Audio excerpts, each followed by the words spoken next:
ಸಕಲ ಯೋಗ ಬಂಧುಗಳಿಗೆ ಶರಣು ಶರಣಾರ್ಥಿಗಳು. ಕೇಂದ್ರ ಸರ್ಕಾರ ಮತ್ತು ಆಯುಷ್ ಮಂತ್ರಾಲಯ ಕೋವಿಡ್-19 ಬಂದು ಈಗಾಗಲೇ ಸರಿಯಾಗಿರುವಂತಹ ಚಿಕಿತ್ಸೆಯನ್ನು ತೆಗೆದುಕೊಂಡು ಗುಣಮುಖರಾಗ್ತಾ ಇದ್ದೀರಾ. ನೀವು ಇಂಥ ಸಂದರ್ಭದಲ್ಲಿ ಆಸ್ಪತ್ರೆಯ ಹಾಸಿಗೆಯಲ್ಲಿದ್ದೀರಾ ಅಥವಾ ಆಸ್ಪತ್ರೆಯಿಂದ ಡಿಸ್ಚಾರ್ಜ್ ಆಗಿ ಮನೆಗೆ ಬಂದಿದ್ದೀರಾ, ನಿಮಗೆ ಸುಸ್ತಿದೆ, ಸಾಕಷ್ಟು ಇನ್ನೂ ಒಂದಿಷ್ಟು ನೋವು ಇದೆ, ಎಲ್ಲೋ ಒಂದು ಕಡೆ ಆತಂಕ ಇದೆ. ಇಂಥ ಸಂದರ್ಭದಲ್ಲಿ ನಿಮ್ಮನ್ನು ಸಂಪೂರ್ಣವಾಗಿ ಗುಣಮುಕ್ತರಾಗಲು, ಅಂದರೆ ಸಂಪೂರ್ಣವಾಗಿ ಯೋಗ ಮುಕ್ತರಾಗಲು ಕೆಲವಾರು ಆಸನಗಳನ್ನು, ಪ್ರಾಣಾಯಾಮಗಳನ್ನು ಹಾಸಿಗೆ ಮೇಲೆ ಕುಳಿತುಕೊಂಡೇ ಮಾಡಬಹುದು. ನೀವೇನು ಹೊರಗಡೆ ಬಂದ್ ಮಾಡಬೇಕಂತಲ್ಲ, ಹಾಸಿಗೆ ಮೇಲೆ ಕೂತ್ಕೊಂಡೆ ಕೆಲವಾರು ಆಸನಗಳನ್ನು ನೀವು ಮಾಡಿದರೆ, ಅತ್ಯಂತ ಸರಳವಾಗಿರುವಂಥ ಆಸನಗಳನ್ನು ಮಾಡಿದರೆ ನೀವು ಸಂಪೂರ್ಣವಾಗಿ ಕೋವಿಡ್ ಮುಕ್ತರಾಗ್ತೀರಾ, ಕೊರೋನಾ ಮುಕ್ತರಾಗ್ತೀರಾ, ಯೋಗ ಯುಕ್ತರಾಗ್ತೀರಾ, ರೋಗ ಮುಕ್ತರಾಗ್ತೀರಾ. ಹಾಗಾಗಿ ಮೊಟ್ಟ ಮೊದಲನೇದಾಗಿ ನೇರವಾಗಿ ಕೂತ್ಕೋಬೇಕು. ನಿಮ್ಮ ತೊಡೆ ಹಿಂಭಾಗ ನಿತಂಬ ಕೆಳಗಡೆ ಬೇಕಾದರೆ ಒಂದು ದಿಂಬನ್ನು ಇಟ್ಟುಕೊಳ್ಳಿ. ಇದರಿಂದ ನಿಮಗೆ ಬೆನ್ನೋವಿನ ಸಮಸ್ಯೆ ಕೂಡ ನಿವಾರಣೆ ಆಗುತ್ತೆ. ನೇರವಾಗಿ ಕೂತ್ಕೊಂಡು ಮೊಟ್ಟ ಮೊದಲಿಗೆ ನಿಮ್ಮ ಕೈಗಳನ್ನು ಹೀಗೆ ಮುಂದೆ ತೆಗೆದುಕೊಂಡು ಸ್ಟ್ರೆಚ್ ಮಾಡ್ಕೊಳ್ಳಿ. ನಿಮ್ಮ ಎರಡೂ ಪಕ್ಕೆಲುಬುಗಳು ದೇಹದ ಅಕ್ಕಪಕ್ಕ ಸ್ಟ್ರೆಚ್ ಮಾಡ್ಕೊಳ್ಳಿ. ಇನ್ಹೇಲ್ ಮಾಡಿ ಕುಳಿತುಕೊಂಡು ಇದನ್ನು ತಾಡಾಸನ ಅಂತ ಕರೀತಾರೆ. ತಾಡೋಲೆ ಪತ್ರ ಗೊತ್ತಿರಬೇಕು ನಿಮಗೆ, ತಾಡ ಮರ. ಹೀಗೆ ಆಳ ಉಸಿರು ತೆಗೆದುಕೊಳ್ಳಿ, ಆಳ ಉಸಿರು ಬಿಡಿ. ಇದಾದ್ಮೇಲೆ ನಿಧಾನವಾಗಿ ಕೈಗಳನ್ನು ಊರ್ಧ ಹಸ್ತ ತಾಡಾಸನ ಮಾಡಬೇಕು. ಕೈಗಳನ್ನು ಹೆಣ್ಕೊಂಡು ಕೈಗಳನ್ನ ಮೇಲ್ಮುಖ ಮಾಡ್ಕೊಳ್ಳಿ, ಸ್ಟ್ರೆಚ್ ಮಾಡ್ಕೊಳ್ಳಿ. Inhale, stretch. ಈಗ ನಿಧಾನವಾಗಿ ಎಡಗಡೆ ಬಾಗಿ ವಾಪಸ್ ಬಂದು ಬಲಗಡೆ ಬಾಗಿ ದೀರ್ಘ ಉಚ್ಛ್ವಾಸ ನಿಶ್ವಾಸ ಮಾಡಿ.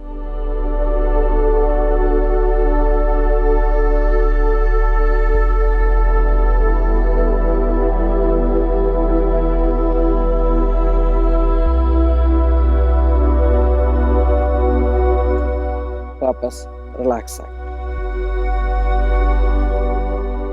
ಈಗ ತದನಂತರ ನಾವು ಶೋಲ್ಡರ್ ಎಕ್ಸಸೈಸ್, ಶೋಲ್ಡರ್ ಮೂವ್ಮೆಂಟ್ ಅಂದರೆ ಭುಜಗಳ ಮೂವ್ಮೆಂಟ್ ಮಾಡಬೇಕು. ಅದಕ್ಕೆ ನೇರವಾಗಿ ಕುತ್ಕೋಬೇಕು, ಕೈಗಳನ್ನ ಭುಜ ಸಮಾನ ತೆಗೆದುಕೋಬೇಕು, ಅಂಗೈಯನ್ನು ಮೇಲ್ಮುಖ ಮಾಡ್ಕೊಳ್ಳಿ, ಮೊಣಕೈಯನ್ನು ಮಡಿಸ್ಕೊಳ್ಳಿ. ಈ ನಿಧಾನವಾಗಿ ರೋಟೇಟ್ ಮಾಡಿ. ಇದು ಭುಜಗಳು, ಭುಜದ ಕೀಲುಗಳ ಸಮಸ್ಯೆ ಇರಬಹುದು, ಕೈಗಳು ಅಸಕ್ತನ ಇರಬಹುದು, ಎಲ್ಲವೂ ಕತ್ತು ನೋವು ಇರಬಹುದು. ಈಗ ನಿಧಾನವಾಗಿ 3 ಬಾರಿ ಉಸಿರು ತೆಗೆದುಕೋಬೇಕು, ಉಸಿರು ಬಿಡಬೇಕು. ಸುಮ್ಮನೆ ಮಾಡೋಕ್ಕಿಲ್ಲ, ಉಸಿರಾಡ ಜೊತೆಗೆ ಮಾಡಬೇಕು. Inhale, exhale, inhale, exhale, inhale, exhale. ಉಸಿರು ಬಿಡಬೇಕು, ಉಸಿರು ತೆಗೆದುಕೊಳ್ಬೇಕು.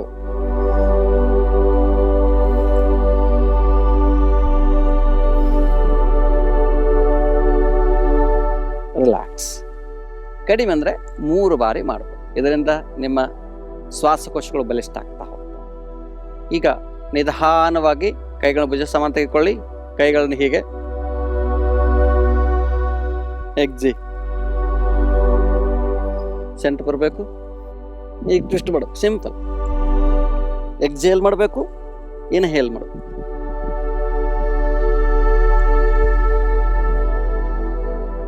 ಎಷ್ಟು ಸರಳ ಇದೆ ನೋಡಿ.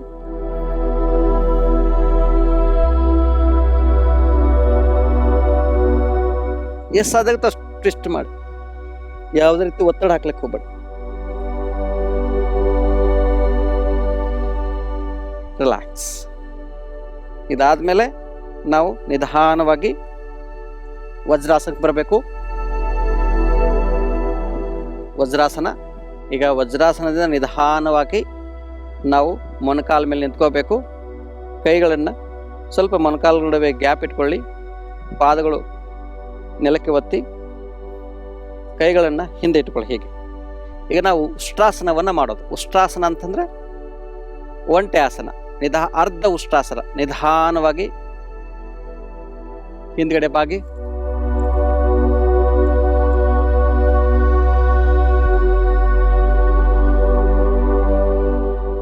ಆಳ ಉಸಿರು ತೆಗೆದುಕೊಳ್ಳಿ.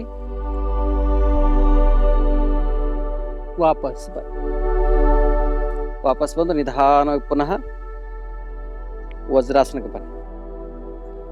ವಜ್ರಾಸನದಿಂದ ನಿಧಾನವಾಗಿ ಶಶಾಂಕಾಸನ.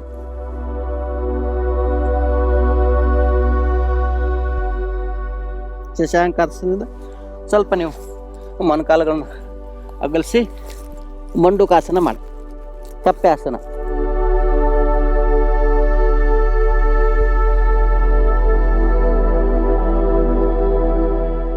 ಅಲ್ಲಿಂದ ನಿಧಾನವಾಗಿ ವಾಪಸ್ ಬಂದು ಮತ್ತೆ ವಜ್ರಾಸನಕ್ಕೆ ಬನ್ನಿ. ಈಗ ವಜ್ರಾಸನದ ನಿಧಾನವಾಗಿ ಶಶಾಂಕಾಸನಕ್ಕೆ ಹೋಗೋಣ. ಶಶಾಂಕ ಅಂದ್ರೆ ಮೊಲ.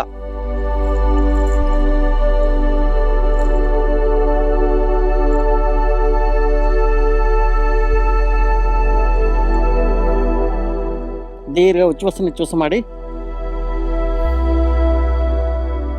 ಅಲ್ಲಿಂದ ನಿಧಾನವಾಗಿ ಸ್ವಲ್ಪ ಮೊಣಕಾಲುಗಳನ್ನ ಮಾತ್ರ ಅಗಲಿಸ್ಕೊಳ್ಳಿ. ಎಷ್ಟಾಗುತ್ತೆ ಅಷ್ಟು ಅಗಲಿಸ್ಕೊಳ್ಳಿ. ಎದೆ ನೆಲಕ್ಕಿಟ್ಕೊಳ್ಳಿ. ಇದಕ್ಕೆ ಮಂಡೂಕಾಸನ ಅಂತ ಕರೀತಾರೆ. ಕಪ್ಪೆ ಆಸನ. ನಿಧಾನವಾಗಿ ವಜ್ರಾಸನಕ್ಕೆ ಬನ್ನಿ. ಹೀಗೆ ಕ್ರಮಬದ್ಧವಾಗಿ ಹಾಸಿಗೆ ಮೇಲೆ ಕುಳಿತುಕೊಂಡು ನಾವು ಆಸನಗಳು ಮಾಡ್ತೀವಿ. ಇನ್ನು ಕೆಲವಾರು ಪ್ರಾಣಾಯಾಮಗಳನ್ನ ಮಾಡೋಣ. ಅವುಗಳ ವಿಧಾನವನ್ನು ತಿಳ್ಕೊಂಡು ಬನ್ನಿ. ನಾವೀಗ ವಾತನೇತಿ ಅಭ್ಯಾಸವನ್ನು ಮಾಡೋಣ. ವಾತನೇತಿ ಅಂತಂದರೆ ಒಂದು ಮೂಗಿನ ಹೊಳ್ಳೆಯನ್ನು ಮುಚ್ಕೊಂಡು ಕೇವಲ ಕಪಾಲಭಾತಿಯಲ್ಲಿ ನಾವು ಹೇಗೆ ಮಾಡ್ತೀವಿ, ಎಕ್ಸಿಲ್ ಮಾಡ್ತೀವಿ, ಹಾಗೆ ಒಂದು ಮೂಗಿನ ಹೊಳ್ಳೆಯಿಂದ ಉಸಿರನ್ನು ಬಿಡಬೇಕು. ಇಲ್ಲಿ ನೋಡಿ, ಈ ಮುದ್ರೆಯನ್ನು ಮಾಡ್ಕೊಳ್ಳಿ. ಇದಕ್ಕೆ ವಿಷ್ಣು ಮುದ್ರೆ ಅಂತ ಕರೀತಾರೆ. ಬಲ ಮೂಗಿನ ಹೊಳ್ಳೆಯನ್ನು ಮುಚ್ಕೊಂಡು ಎಡ ಮೂಗಿನ ಹೊಳ್ಳೆಯಿಂದ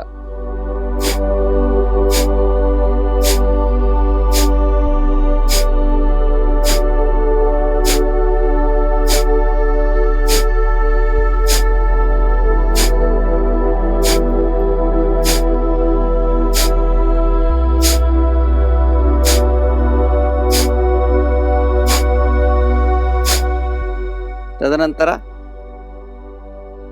ಎಡ ಮೂಗಿನ ಹೊಳ್ಳೆಯನ್ನು ಮುಚ್ಕೊಂಡು ಬಲ ಮೂಗಿನ ಹೊಳ್ಳೆಯಿಂದ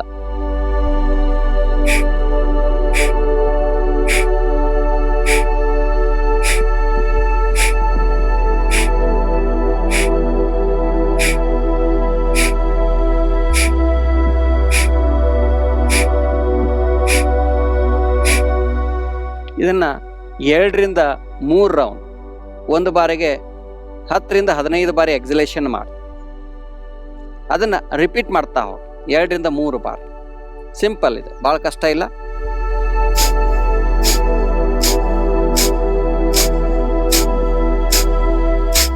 ಅದಾದ್ಮೇಲೆ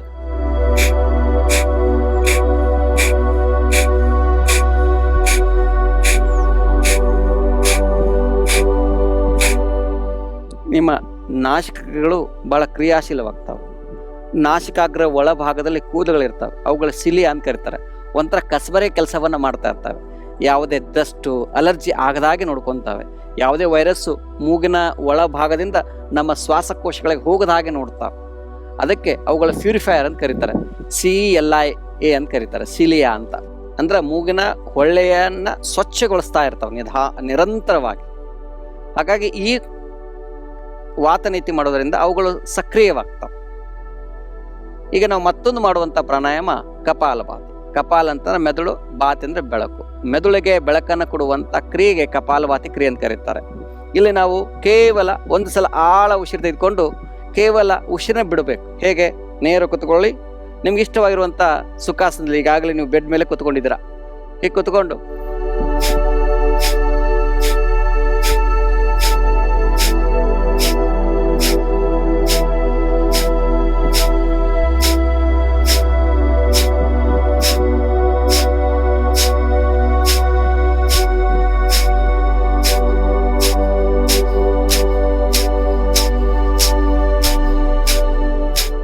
ಮೂಗನ್ನ ಕಿವಿಸದೆ ಮುಖ ಇಟ್ಕೊಂಡು ಕೇವಲ ಉಸಿರನ್ನ ಹೊರಗೆ ಬಿಡುವಂಥದ್ದು.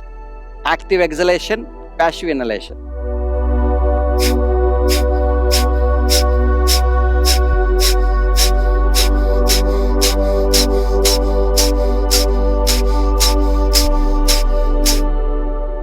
ಮತ್ತೆ ರಿಲ್ಯಾಕ್ಸ್ ಆಗ್ತದೆ. ಸಹಜವಾದ ಉಚ್ಛ್ವಾಸ ನಿಶ್ವಾಸ.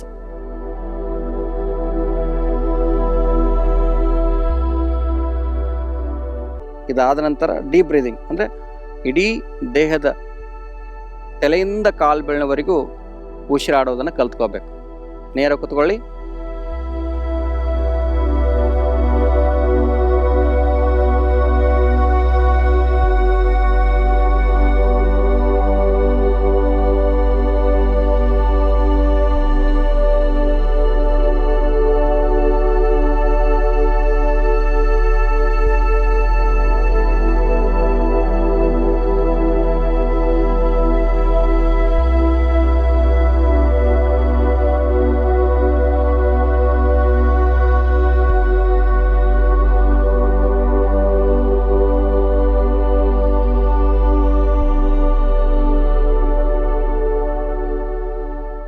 ರಿಲ್ಯಾಕ್ಸ್ ಅಂದರೆ ಡೀಪ್ ಬ್ರೀದಿಂಗ್ ಅಂದರೆ ನಮ್ಮ 4 ಥರ ಉಸಿರಾಟ.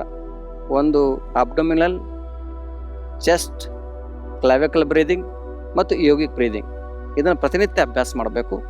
ಈಗ ನಾಡಿ ಶೋಧನ ಪ್ರಾಣಾಯಾಮವನ್ನು ನಾವು ಮಾಡೋಣ. ನಾಡಿಗಳ ಶುದ್ಧೀಕರಣ. ನಮ್ಮ ಶರೀರ ಒಟ್ಟು 72,000 ನಾಡಿಗಳಿದ್ದಾವೆ. ಆ 72,000 ನಾಡಿಗಳನ್ನು ಶುದ್ಧಗೊಳಿಸುವಂಥ ಪ್ರಾಣಾಯಾಮ ನಾಡಿ ಶೋಧನ. ಅದನ್ನು ಹೇಗೆ ಈ ಮುದ್ರೆಯನ್ನು ಮಾಡ್ಕೋಬೇಕು. ಇದಕ್ಕೆ ವಿಷ್ಣು ಮುದ್ರೆ ಅಂತ ಕರೀತಾರೆ.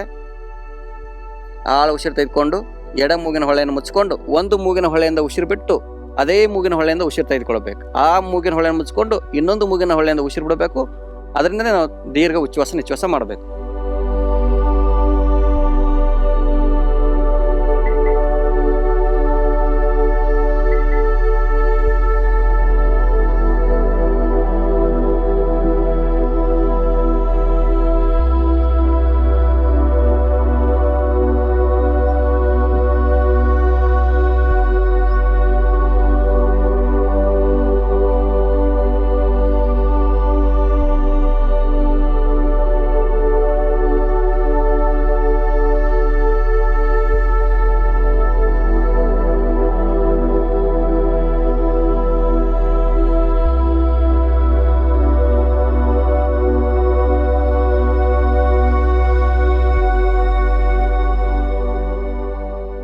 ಇದನ್ನು ನಿಮ್ಮ ಸಮಯ ಸಿಕ್ಕಾಗಲೆಲ್ಲ ಈ ನಾಡಿ ಶೋಧನವನ್ನು ಖಾಲಿ ಹೊಟ್ಟೆಯಲ್ಲಿ ಅಭ್ಯಾಸ ಮಾಡಿ. ಉಜ್ಜಾಯಿ ಪ್ರಾಣಾಯಾಮ. ಉಜ್ಜಾಯಿ ಅಂತಂದರೆ ಮೇಲಕ್ಕೆತ್ತುವುದು, ಅಪ್ಲಿಫ್ಟಿಂಗ್ ಅಂತ. ನಿಮ್ಮ ಮನಸ್ಥಿತಿಯನ್ನು ಮೇಲೆ ತೆಗೆದುಕೊಂಡು ಹೋಗ್ತದೆ. ನೀವು ಡಿಪ್ರೆಷನ್ ಒಳಗಡೆ ಆಗಿದ್ರೆ, ಅಂದರೆ ಖಿನ್ನತೆ ಒಳಗಡೆ ಆಗಿದ್ರೆ, ಹತಾಸೆ, ನೋವು, ದುಃಖ, ಏಕಾಂಗಿತನ ಕಾಡ್ತಾ ಇದ್ದರೆ ಇದನ್ನು ಸುಮ್ಮನೆ ಮಾಡ್ತಾ ಹೋಗಿ. ಇದಕ್ಕೆ ಊಟ ಆದಮೇಲೆ ಆದರೂ ಮಾಡಿ, ಯಾವಾಗ ಬೇಕಾದಾಗ ಮಾಡಬಹುದು. 24x7.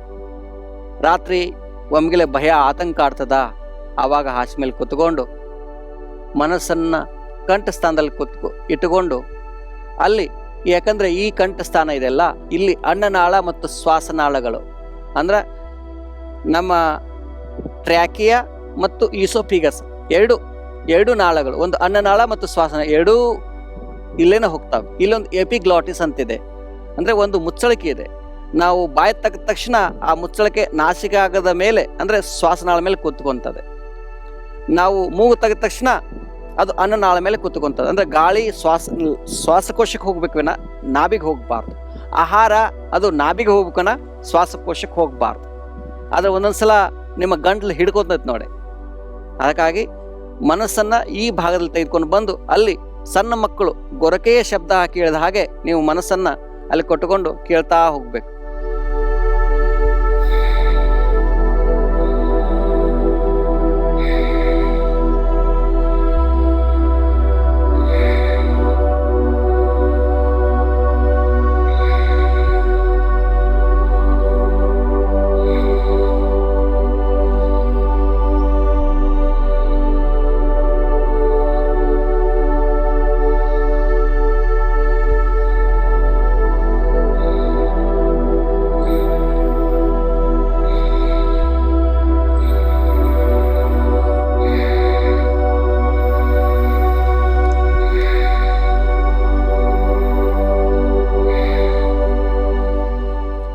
ಇದಕ್ಕೆ ಉಜ್ಜಾಯಿ ಪ್ರಾಣಾಯಾಮ ಅಂತ ಕರೀತಾರೆ. ಇದು ಆತ್ಮವಿಶ್ವಾಸವನ್ನು ವೃದ್ಧಿ ಮಾಡ್ತಾ ಹೋಗುತ್ತೆ, ಕಾನ್ಫಿಡೆನ್ಸ್ ಲೆವೆಲ್. ತದನಂತರ ನಾವು ಮಾಡಬೇಕಾಗಿರೋದು ಭ್ರಾಮರಿ ಪ್ರಾಣಾಯಾಮ. ಭ್ರಾಮರಿ ಅಂತಂದರೆ ದುಂಬಿ ಹಾಗೆ ಶಬ್ದವನ್ನು ಮಾಡೋದು. ತಲೆನೋವು ಸಮಸ್ಯೆ ಇದ್ದರೆ, ಅರ್ಧ ತಲೆನೋವು ಸಮಸ್ಯೆ ಇದ್ದರೆ, ನೀವು ಡಿಪ್ರೆಷನ್ಗೆ ಒಳಗಡೆ ಆಗಿದ್ದರೆ, ಕತ್ತು ನೋವಿನ ಸಮಸ್ಯೆ ಇತ್ತು ಅಂತಂದರೆ, ಎಪಿಲೆಸಿ ಪ್ರಾಬ್ಲಮ್ ಇತ್ತು ಅಂತಂದರೆ, ಗುಕ್ಕು ಸಮಸ್ಯೆ ಇತ್ತು ಅಂತಂದರೆ ಅವರೆಲ್ಲರೂ ಈ ಅಭ್ಯಾಸವನ್ನು ಮಾಡ್ಬೋದು.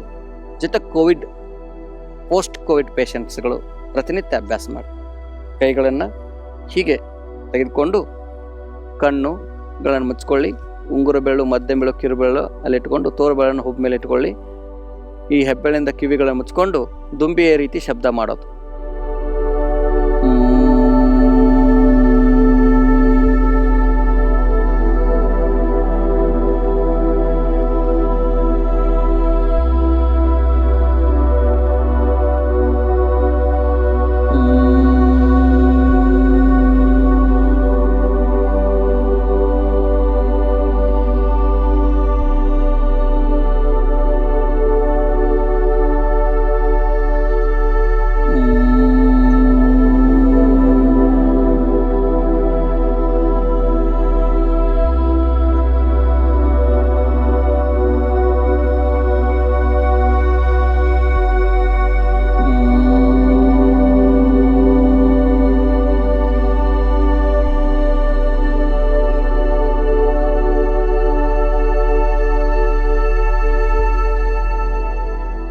ರಿಲ್ಯಾಕ್ಸ್ ಆಗಿ. ತದನಂತರ ಧ್ಯಾನ. ಎಲ್ಲಕ್ಕಿಂತ ಶ್ರೇಷ್ಠವಾಗಿರುವಂಥದ್ದು ಧ್ಯಾನ. ಮನುಷ್ಯನನ್ನು ಅಂತರ್ಮುಖಗೊಳಿಸ್ಕೊಳ್ಳೋದೇ ಧ್ಯಾನ. 24 ತಾಸು ಇರ್ತದೆ. ನೀವು ಒಂದೊಂದು ನಿಮಿಷ ಧ್ಯಾನವನ್ನು ಕಲ್ತ್ಕೊಳ್ಳಿ. ನೀವು ಬೆಳಗ್ಗೆ ಎದ್ದ ತಕ್ಷಣ ಮೊಟ್ಟ ಮೊದಲು ಕಣ್ಣುಗಳನ್ನು ಮುಚ್ಕೊಂಡು, ಧ್ಯಾನ ಅಂದರೆ ಏನಲ್ಲ, ನಿಮ್ಮನ್ನು ನೀವು ಗಮನಿಸ್ಕೊಳ್ಳೋದು. ಅದಕ್ಕೆ ಬೆಸ್ಟ್ ಅಂತಂದರೆ ನಿಮ್ಮ ಉಸಿರನ್ನು ಗಮನಿಸ್ಕೊಳ್ಳೋದು. ಉಸಿರು ಬಹಳ ಮುಖ್ಯ. ಉಸಿರಿನ ಪರಿಮಳವಿರಲು ಕುಸುಮದ ಹಂಗೆ ಕೈಯ ಅಂತ ಅಕ್ಕ ಮಹಾದೇವರು ಹೇಳಿದ್ದಾರೆ. ಹಾಗಾಗಿ ನಿಮ್ಗೆ ಇಷ್ಟವಾಗಿರುವಂಥ ಒಂದು ಆಸನದಲ್ಲಿ ಸುಖಾಸನನೋ ಅಥವಾ ಅರ್ಧ ಪದ್ಮಾಸನನೋ ಅಥವಾ ಸಿದ್ಧಾಸನನೋ, ನಿಮಗೆ ಯಾವುದಾದ್ರೂ ಒಂದು ಸುಲಭವಾಗಿರುವಂಥ ಒಂದು ಆಸನವನ್ನು ಆಯ್ಕೆ ಮಾಡಿಕೊಳ್ಳಿ. ನೇರವಾಗಿ ಕೂತ್ಕೊಳ್ಳಿ, ಕಣ್ಣುಗಳನ್ನ ಮುಚ್ಕೊಳ್ಳಿ.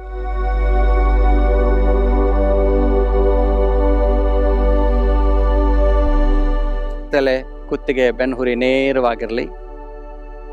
ಮನಸ್ಸಿನ ಎಲ್ಲ ಆಲೋಚನೆ ಹೊರಗಡೆ ಹಾಕಿ. ಈ ಕ್ಷಣ, ಈ ಸಮಯ ಜಾಗೃತರಾಗಿ. ಎನ್ನ ಕಾಲೇ ಕಂಬ, ಎನ್ನ ದೇಹವೇ ದೇಗುಲ, ಎನ್ನ ಶಿರವೇ ಹೊನ್ನ ಕಳಶ ಎಂಬ ಭಾವ ಇರಲಿ.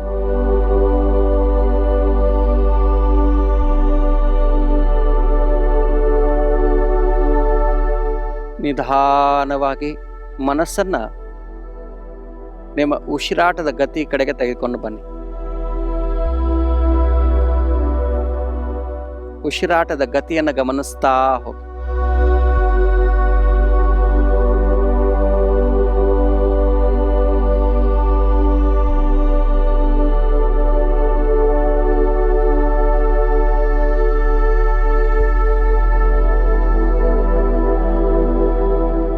ನಿಧಾನವಾಗಿ ನಿಮ್ಮ ಮನಸ್ಸನ್ನು ನಾಭಿ ಹತ್ತಿರ ತೆಗೆದುಕೊಂಡು ಬನ್ನಿ.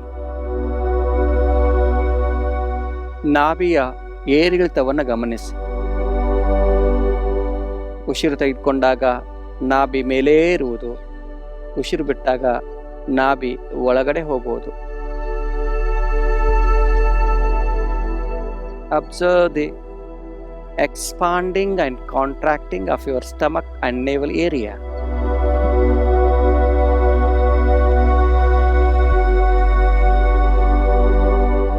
ನಿಧಾನವಾಗಿ ನಾಭಿಯಿಂದ ನಾಸಿಕಾಗ್ರ, ನಾಸಿಕಾಗ್ರದಿಂದ ನಾಭಿಗೆ ಉಸಿರಿನ ಸಂಚಾರವನ್ನು ಗಮನಿಸ್ತಾ ಹೋಗಿ.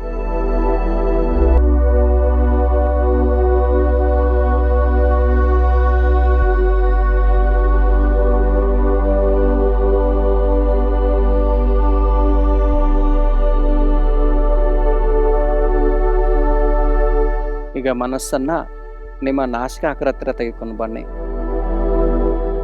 ನಾಸಿಕಗಳಲ್ಲಿ ಉಸಿರಿನ ಸ್ಪರ್ಶ ಮತ್ತು ಅದರ ಅನುಭವವನ್ನು ಗಮನಿಸ್ತಾ ಹೋಗಿ.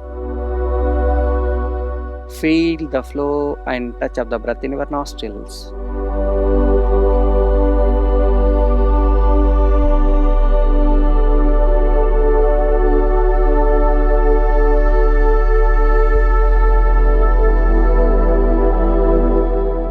ಉಸಿರು ಒಳಗಡೆ ಬರುವಾಗ ಮತ್ತು ಹೊರಗಡೆ ಹೋಗುವಾಗ ನಾಸಿಕಗಳಿಗೆ ಸ್ಪರ್ಶವನ್ನು ಗಮನಿಸ್ತಾ ಹೋಗಿ.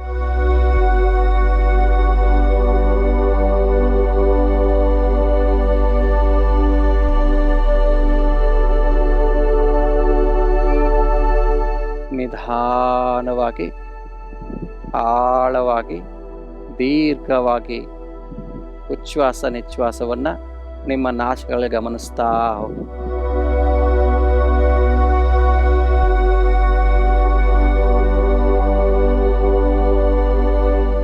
ಈಗ ನಾಡಿ ಶೋಧನ ಪ್ರಾಣಾಯಾಮವನ್ನು ನಾವು ಮಾಡೋಣ. ನಾಡಿಗಳ ಶುದ್ಧೀಕರಣ. ನಮ್ಮ ಶರೀರ ಒಟ್ಟು 72,000 ನಾಡಿಗಳಿದ್ದಾವೆ. ಆ 72,000 ನಾಡಿಗಳನ್ನು ಶುದ್ಧಗೊಳಿಸುವಂಥ ಪ್ರಾಣಾಯಾಮ ನಾಡಿ ಶೋಧನ. ಅದನ್ನು ಹೇಗೆ ಈ ಮುದ್ರೆಯನ್ನು ಮಾಡ್ಕೋಬೇಕು. ಇದಕ್ಕೆ ವಿಷ್ಣು ಮುದ್ರೆ ಅಂತ ಕರೀತಾರೆ. ಆಳ ಉಸಿರು ತೆಗೆದುಕೊಂಡು ಎಡ ಮೂಗಿನ ಹೊಳೆಯನ್ನು ಮುಚ್ಚಿಕೊಂಡು ಒಂದು ಮೂಗಿನ ಹೊಳೆಯಿಂದ ಉಸಿರು ಬಿಟ್ಟು ಅದೇ ಮೂಗಿನ ಹೊಳೆಯಿಂದ ಉಸಿರು ತೆಗೆದುಕೊಳ್ಬೇಕು. ಆ ಮೂಗಿನ ಹೊಳೆಯನ್ನು ಮುಚ್ಚಿಕೊಂಡು ಇನ್ನೊಂದು ಮೂಗಿನ ಹೊಳೆಯಿಂದ ಉಸಿರು ಬಿಡಬೇಕು. ಅದರಿಂದನೇ ನಾವು ದೀರ್ಘ ಉಚ್ಛ್ವಾಸ ನಿಶ್ವಾಸ ಮಾಡಬೇಕು.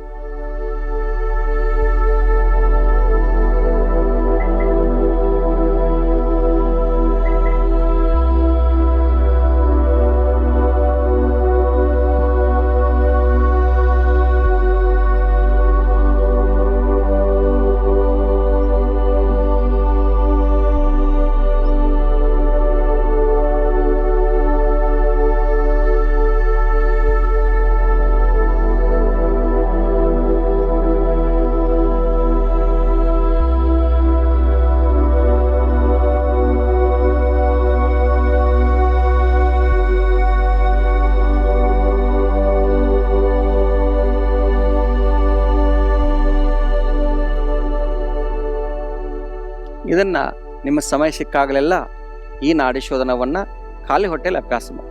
ಇದಾದ ನಂತರ ಡೀಪ್ ಬ್ರೀದಿಂಗ್ ಅಂದರೆ ಇಡೀ ದೇಹದ ತಲೆಯಿಂದ ಕಾಲು ಬೆರಳಿನವರೆಗೂ ಉಸಿರಾಡೋದನ್ನು ಕಲ್ತ್ಕೋಬೇಕು. ನೇರ ಕೂತ್ಕೊಳ್ಳಿ.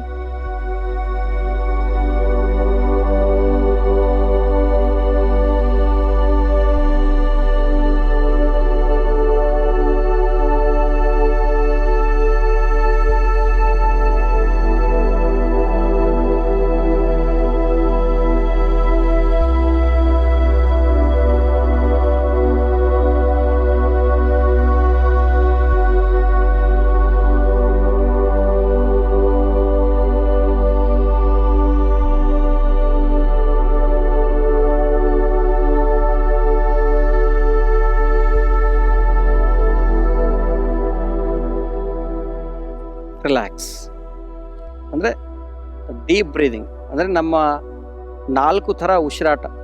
ಒಂದು ಅಬ್ಡೊಮಿನಲ್, ಚೆಸ್ಟ್, ಕ್ಲಾವಿಕಲ್ ಬ್ರೀದಿಂಗ್ ಮತ್ತು ಯೋಗಿಕ್ ಬ್ರೀದಿಂಗ್. ಇದನ್ನು ಪ್ರತಿನಿತ್ಯ ಅಭ್ಯಾಸ ಮಾಡಬೇಕು. ತದನಂತರ ಧ್ಯಾನ. ಎಲ್ಲಕ್ಕಿಂತ ಶ್ರೇಷ್ಠವಾಗಿರುವಂಥದ್ದು ಧ್ಯಾನ. ಮನುಷ್ಯನನ್ನು ಅಂತರ್ಮುಖಗೊಳಿಸ್ಕೊಳ್ಳೋದೇ ಧ್ಯಾನ. 24 ತಾಸು ಇರ್ತದೆ. ನೀವು ಒಂದೊಂದು ನಿಮಿಷ ಧ್ಯಾನವನ್ನು ಕಲ್ತ್ಕೊಳ್ಳಿ.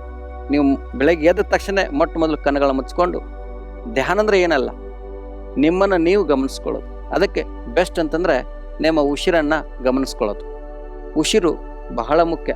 ಉಸಿರಿನ ಪರಿಮಳವಿರಲು ಕುಸುಮದ ಹಂಗೆ ಕೈಯ ಅಂತ ಅಕ್ಕ ಮಹಾದೇವರು ಹೇಳಿದ್ದಾರೆ. ಹಾಗಾಗಿ ನಿಮ್ಗೆ ಇಷ್ಟವಾಗಿರುವಂಥ ಒಂದು ಆಸನದಲ್ಲಿ ಸುಖಾಸನನೋ ಅಥವಾ ಅರ್ಧ ಪದ್ಮಾಸನನೋ ಅಥವಾ ಸಿದ್ಧಾಸನನೋ ನಿಮಗೆ ಯಾವುದಾದ್ರೂ ಒಂದು ಸುಲಭವಾಗಿರುವಂಥ ಒಂದು ಆಸನವನ್ನು ಆಯ್ಕೆ ಮಾಡಿಕೊಳ್ಳಿ. ನೇರವಾಗಿ ಕೂತ್ಕೊಳ್ಳಿ. ಕಣ್ಣುಗಳನ್ನ ಮುಚ್ಕೊಳ್ಳಿ.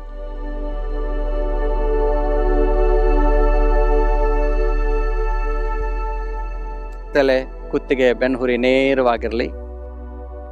ಮನಸ್ಸಿನ ಎಲ್ಲ ಆಲೋಚನೆ ಹೊರಗಡೆ ಹಾಕಿ. ಈ ಕ್ಷಣ, ಈ ಸಮಯ ಜಾಗೃತರಾಗಿ. ಎನ್ನ ಕಾಲೇ ಕಂಬ, ಎನ್ನ ದೇಹವೇ ದೇಗುಲ, ಎನ್ನ ಶಿರವೇ ಹೊನ್ನ ಕಳಶ ಎಂಬ ಭಾವ ಇರಲಿ.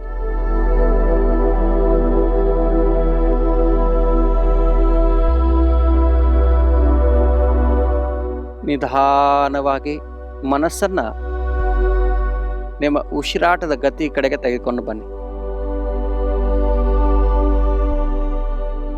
ಉಸಿರಾಟದ ಗತಿಯನ್ನು ಗಮನಿಸ್ತಾ ಹೋಗಿ.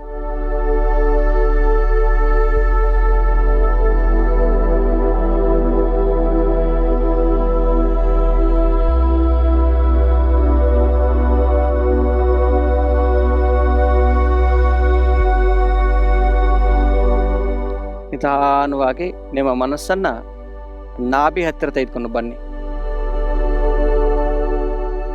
ನಾಭಿಯ ಏರಿಳಿತವನ್ನು ಗಮನಿಸಿ. ಉಸಿರು ತೆಗೆದುಕೊಂಡಾಗ ನಾಭಿ ಮೇಲೇ ಇರುವುದು, ಉಸಿರು ಬಿಟ್ಟಾಗ ನಾಭಿ ಒಳಗಡೆ ಹೋಗುವುದು. Observe the expanding and contracting of your stomach and naval area.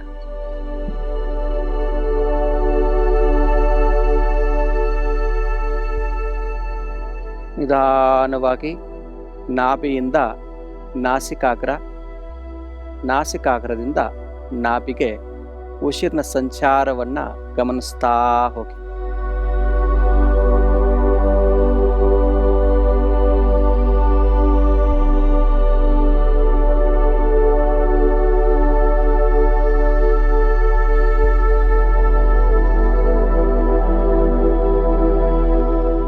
ಈಗ ಮನಸ್ಸನ್ನು ನಿಮ್ಮ ನಾಸಿಕಾಗ್ರ ಹತ್ತಿರ ತೆಗೆದುಕೊಂಡು ಬನ್ನಿ.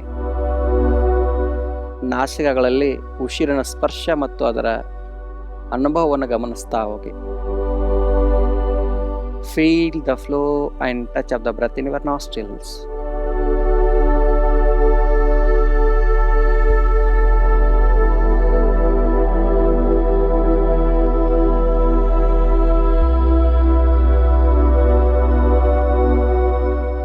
ಉಸಿರು ಒಳಗಡೆ ಬರುವಾಗ ಮತ್ತು ಹೊರಗಡೆ ಹೋಗುವಾಗ ನಾಸಿಕಗಳಿಗೆ ಸ್ಪರ್ಶವನ್ನು ಗಮನಿಸ್ತಾ ಹೋಗಿ.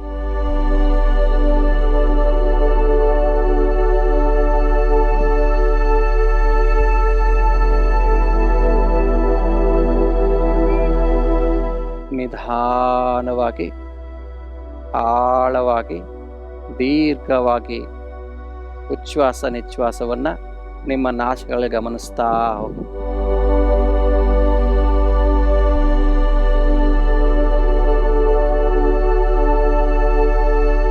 ಹೀಗೆ ನಿಮಗೆ ಎಷ್ಟು ಬೇಕು ಹೊತ್ತು ಅಷ್ಟು ಇದೇ ಉಸಿರಾಟದ ಗತಿಯನ್ನು ಗಮನಿಸ್ತಾ ಹೋಗಿ ನಿಮ್ಮ ನಾಸಿಕಗಳಲ್ಲಿ.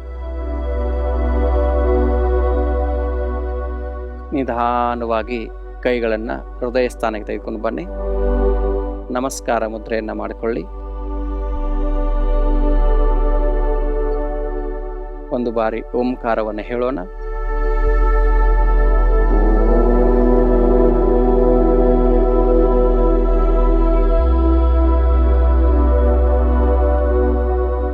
ನಿಧಾನವಾಗಿ ಕಂಗೊಳಿಸಿರಿ.